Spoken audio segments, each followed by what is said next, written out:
ইউএইর কাছে হারার পর নিশ্চয়ই অনেক আলোচনা হয়। আসলে আপনার প্রথম সিরিজ পুরো ফুল টাইম ক্যাপ্টেন্সি পাওয়ার পর কীরকম আলোচনা হচ্ছে?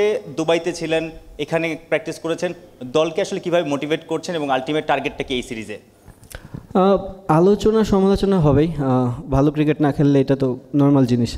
বাট আমাদের সবারই চেষ্টা থাকে যে আমরা ভালো ক্রিকেটটা কীভাবে খেলতে পারি, অ্যান্ড আমরা জানি আমরা কোথায় কী মিস্টেক করেছি, আর আমরা চেষ্টা করব ওই জিনিসটা যেন রিপিট এখানে না হয়।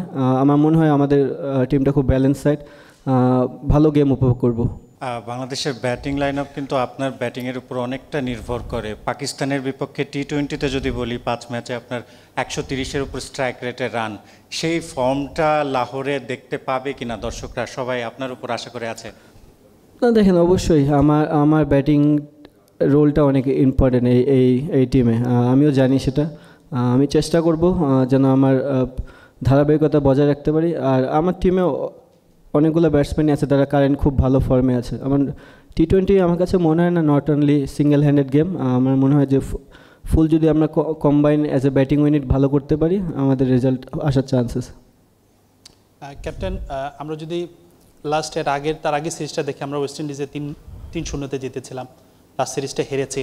তো কনসিস্টেন্সি একটা বড় প্রবলেম মনে হচ্ছে। আপনার কাছে কি মনে হয় যে এই জায়গাটা থেকে কীভাবে ডেভেলপ করা যায়, যে একটা খুব ভালো সিরিজের পরের সিরিজটাই আমরা হেরে গেছে?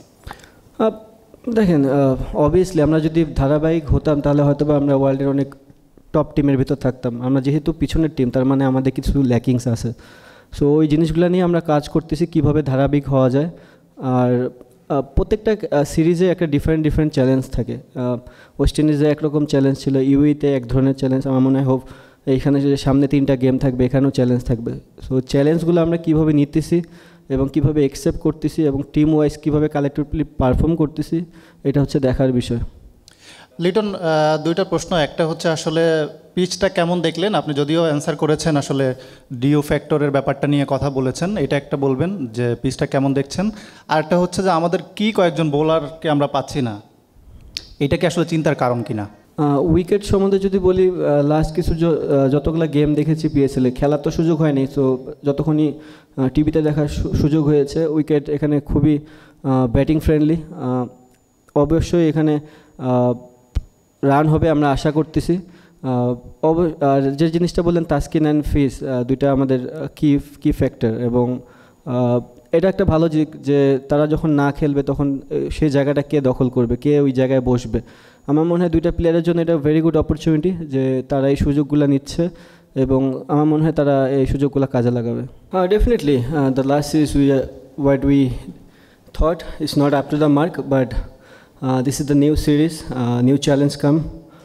We know what we did good and what we did bad in past, but we'll think and we'll apply in the game. So let's see. Yeah, it is different ball game. We have a belief that we can beat anyone in the team, but still you have to play good cricket. I mean, our not focusing anything for opposition. We'll think what we did good past and what we did bad in past, so we can compromise and we'll think about that and go forward how we play cricket. I mean, they are very good balance side. Not like that much. If we play good cricket, yeah, we can beat any day. So our challenge for us to how we improve our game, because if we see last couple of years we're not playing good cricket in T20 format. So the thing is we have to play good cricket all the time, and then we think about differently. Definitely, Fiz is our key bowler. But the thing is, we have a very good balance side as well. Whoever bowler in our team, they are very much capable to do well in the game. So we believe.